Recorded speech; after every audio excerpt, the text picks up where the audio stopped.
what we've got here is the Seven of Swords with the Mercante in the first position. We talked about this before. Here's three pentacles next to Il Vedovo. He is the focus. This is someone who is doing critical damage to their lives, to their relationships, while they're out in the day-to-day, while they're doing the work that they are put on this earth to do, to support their families. They are also out there creating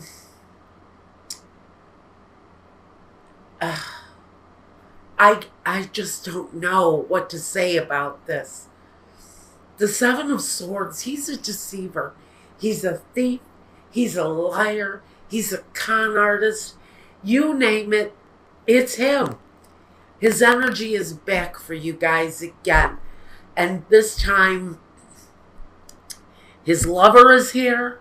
So we know that this deceit is strongly about either a person that is a sexual relationship and nothing more, or it's something different. It's something out of the norm that I feel almost like a closeted fetish or an addiction to prostitutes, to really deep issues that are offensive to a lot of people. Okay, I don't think I've ever been caught stammering in a reading before like this. So I really have a deep sense that someone is dealing with someone when they know that person leaves to earn their daily bread. They're out making decisions that are, and this is going to come as one long message, guys. It's just the way that Michael is handing this one to me. I'm not going to go card for card. I'm going message to message.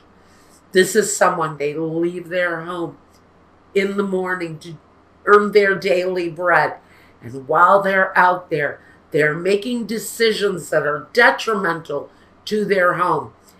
They bring a sense of someone who needs care, someone who needs maybe psychiatric counseling, but somebody who is seriously dealing with a mental issue, that every time they try to release themselves from this thing that keeps them bound to it,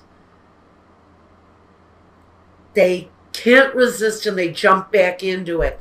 This person has tried to give it up so many times, but it keeps coming back. That's the Il Yadro. That's the energy that comes through this guy. He keeps trying to get a hold on the situation with the Emperor. He's trying to come to grips with it, and it sneaks back in. It takes him by surprise, and it happens again. And this behavior can sneak up on you quickly and take you down just as fast. It's like someone is falling down a deep rabbit hole, and they just can't get out. Even though they try to take charge of this thing, it keeps sucking them back in.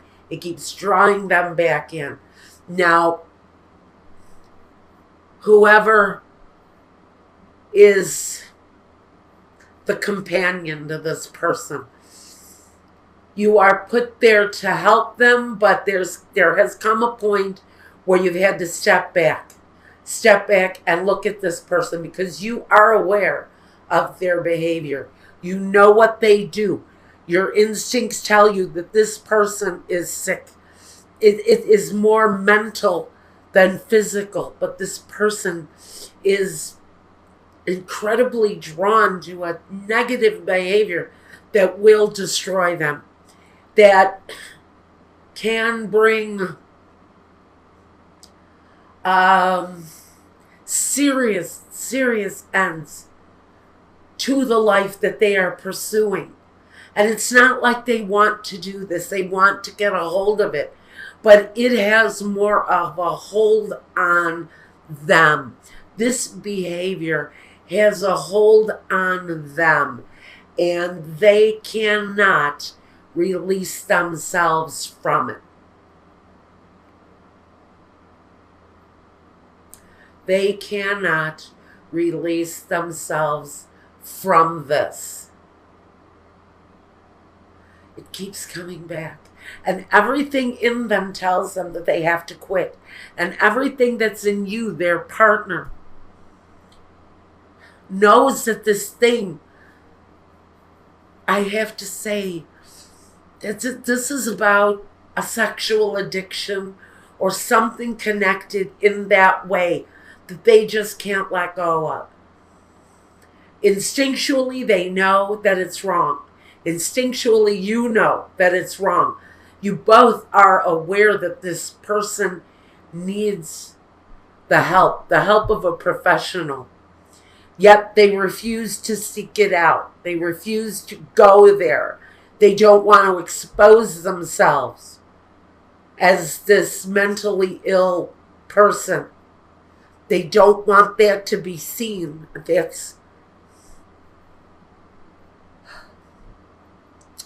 It's part of the challenge that they are facing. Pardon me. I'm having a little bit of an empathic response. But this situation is going to come to an end now. I can say that they're going to be found out. Their employer is going to find out what they're doing in their day-to-day, and they're going to be released from their duty. I hate to say it. Eventually, this person is going to be found out. And eventually, that person is also going to be let go. And it's going to be very hard for them to rise up above that because their reputation is at stake. Now, the Knave of Wands is moving forward. So someone in the situation has decided to move forward with the Morte. They've decided to end the situation, whatever it is for them. I don't know if I see that it is the energy around Cancer that is walking a new path. It may just be Cancer's partner who has decided to take whatever they have left, whether it be dignity, money, belongings, and depart a situation because it has to come to an end. But the ending brings fortune, a fortunate time for the partner who has watched something that they have loved be destroyed by someone's careless treatment of their spouse, their careless treatment of other women. It's all highly questionable with this person. But we have more fortunate, better days, brighter things coming our way. The last card is the Lovers.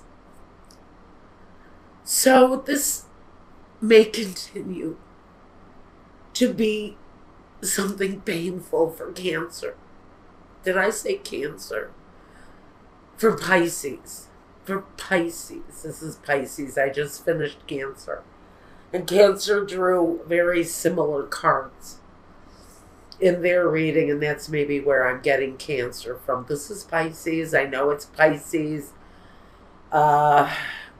Again, since the energies are so similar from Cancer's reading, go watch that reading. Go watch Cancer's reading, Pisces, because it may resonate for you too. You may have Cancer in your charts. I think that's why I keep going back to Cancer.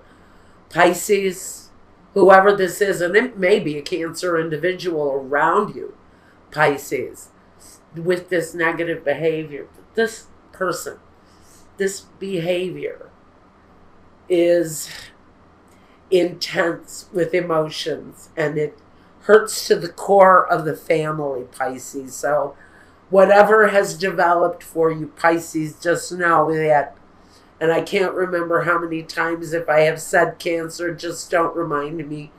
I know I've done it. It's because Cancer's energy is very strong for someone in this reading. Someone has a Cancer in their life that has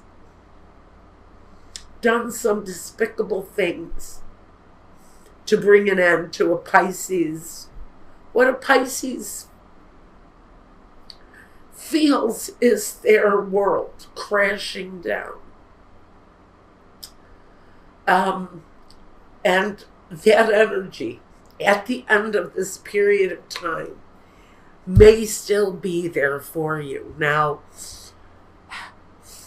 the goddess guidance for you talks about bodies of water. Basically, it says spend time near water, such as a lake, a river, even the ocean, to recharge your batteries. So some of you need to replenish. Water is a wonderful replenishing energy. And again, with all the Cancer energy that I have felt around this reading, Pisces, you know, Cancer, Pisces, Scorpio, you're all about fluidity. You're all about water. That's a very important message. If you are a Pisces that has Cancer in your chart, or even Scorpio in your chart, this is about emotion. This is all about the deep sense of emotion. Okay, now, some of you are in a period of grief, and with grief, it says, I understand that losing something is an opportunity to appreciate it.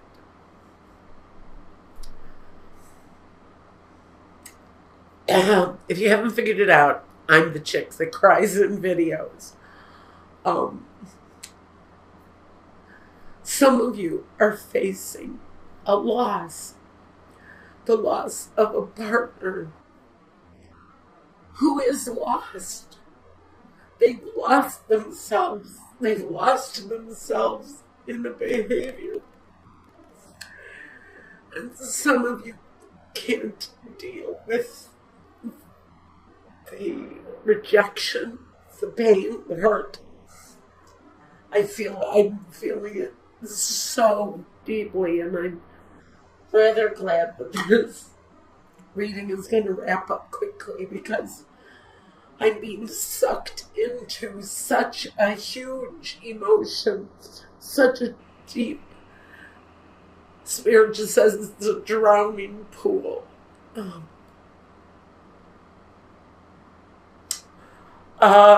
It's a drowning pool for someone, a drowning pool of grief, because it has happened over and over and over again.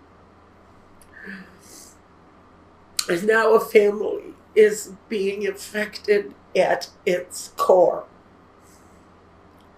And then we have this partner, this deceiver on the outside. And he's alone now.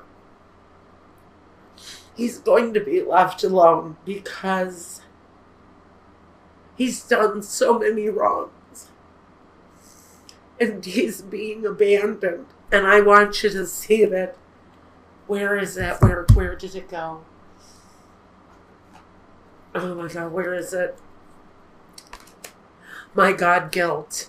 It was here. It was at the top of this deck. I knew it was going to be here.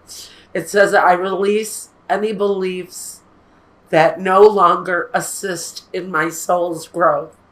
And it's about guilt. So this is a message for Cancer, or whoever is being deceived by a Cancer, if that is at all possible. Cancer, again, I said Cancer. Oh my God.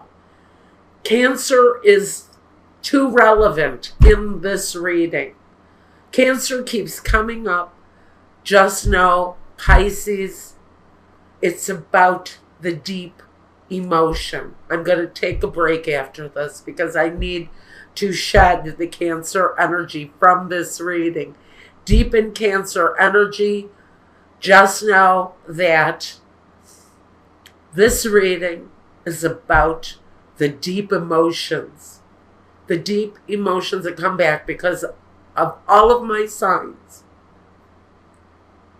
Not only Pisces, Cancer carries so much emotional burden on their path. So the Cancer emotion is really seriously deep here.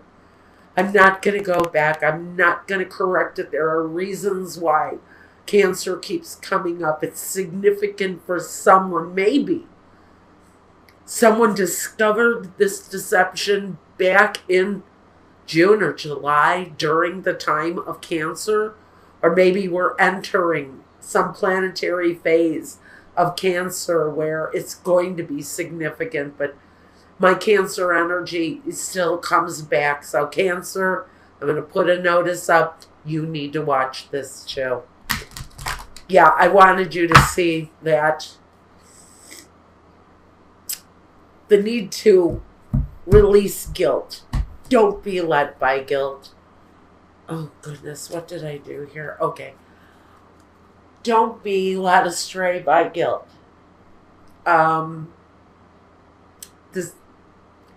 It isn't appropriate for you. Take some time to chill by some water. Put your feet in the ocean. Get back in contact with the right flow of emotion. Because for some of you, you're going through some really seriously hard times. What I want to know is this the cycle of grief and guilt almost over for Pisces? The highly emotional connection to Cancer for Pisces is this time of guilt and grief done for Pisces.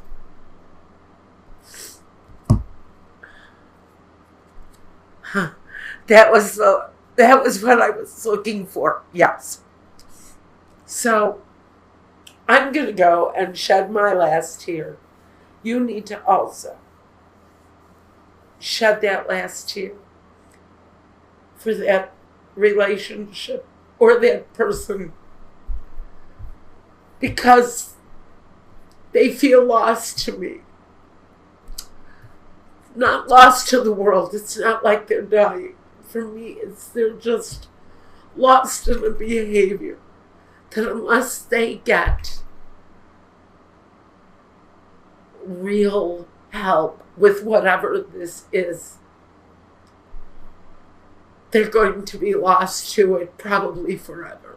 It will always be a shadow hanging over their head. And it may always carry over to you. So let's please take the time to replenish